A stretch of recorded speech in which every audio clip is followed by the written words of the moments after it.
In this video clip, we are going to analyze the process to verify if the thermostat is installed appropriately and also if the thermostat is working properly.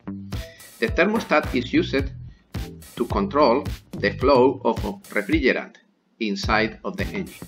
The thermostat should be installed in the appropriate way. Be careful when you install the thermostat. Before you remove the thermostat, take a picture in order to install the new one in the same direction.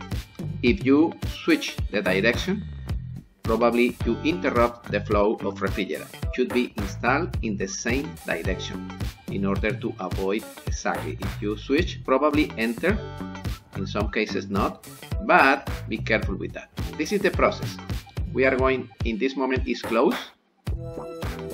We are going to introduce the thermostat in a pot with water. Normally the thermostat open at around 180 degrees Fahrenheit. In this moment is closed. It's closed. That element is completely flat. It's closed. The oven is on. And we are going to check the actual temperature. It's around 89 degrees Fahrenheit. And we are going to wait until around 180. This is 152. And the metallic element here stay flat, stay close, and yes, we are going to continue with the process. 162, 174 is pretty close. It's pretty close.